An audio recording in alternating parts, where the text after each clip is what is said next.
Let's give you the story now. We're going to Mpumalanga, where the ANC's step-aside rule continues to cause friction in the party. In Mpumalanga, the party's just come out of a provincial conference where Mpumalanga was elected as treasurer. He also faces charges in a double murder. For this reason, and according to the ANC rules, he must step aside. ENCA's Lindo Xulu is there. Let's cross live to him to find out more. Lindo, Mpumalanga has stepped aside despite telling us last week that this would be a process. What's changed his mind?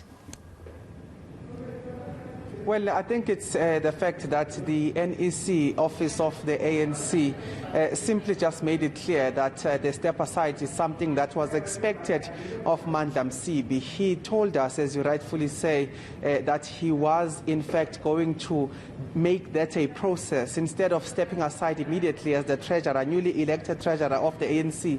He said that he would be seeking guidance from the newly elected PEC.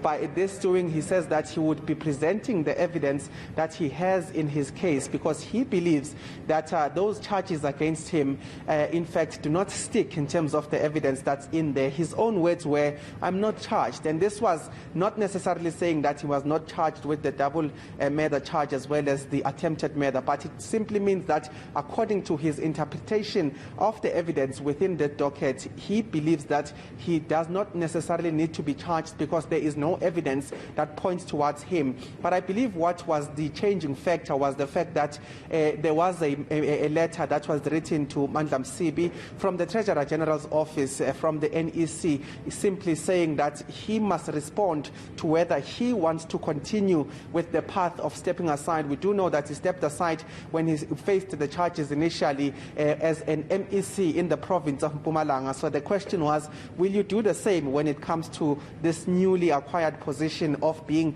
the treasurer in Mpumalanga? And we do know now that he's since stepped aside, he's abandoned that particular process that he said he would do. But one of the things that this has thrusted is on the spotlight. It's become a catalyst really of some of the questions as well as interpretations around what does step aside mean, because while he's stepped aside as an MEC, while he's currently stepped aside as the treasurer, the question is around why was he allowed to be able to participate in the proceedings, not just of the ANC, but the ANC in a provincial level, because we do know that he was elected in absentia as a provincial treasurer of Mpumalanga. So those are some of the questions that today, the first sitting of the PEC in Mpumalanga, we're expecting that they'll be coming out to try and address this. But some people have even trusted this particular matter forward, saying that there are many people in the ANC that have been implicated. There are many people that have been charged with serious crimes.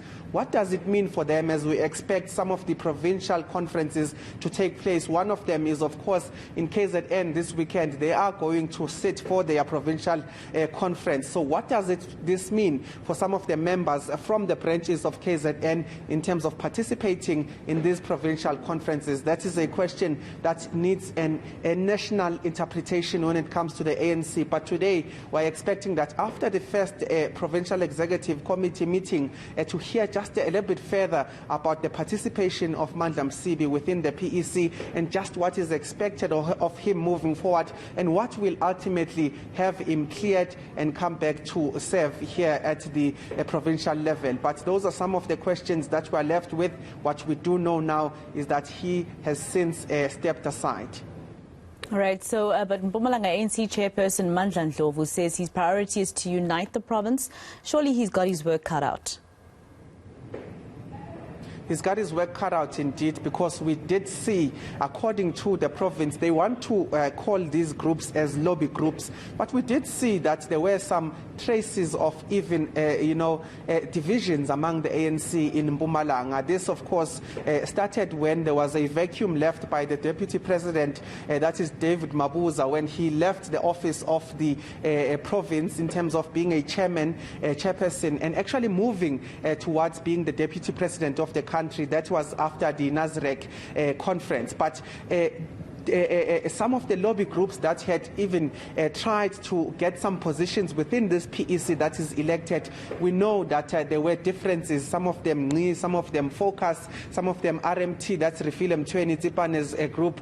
But what Mandla Ndlovu said was that he wants to prioritize uniting all of these groups. He wants to disband all of these lobby groups, according to his words. But he's extended a hand to working with each and every one of these parties, because he says that he wants to see the unity that's been preached for so long within the ANC manifest in what Mpumalanga has become. So we're expecting also to hear some of the methods in which he will be trying to do this, but more specifically in terms of whether there is a buy-in from some of these members from other lobby groups, as they call them, to say that are they buying in this unity that Mandla Ndlovu is trying to prioritize in terms of moving this province forward as the first thing when it comes to him being the chairperson of this province.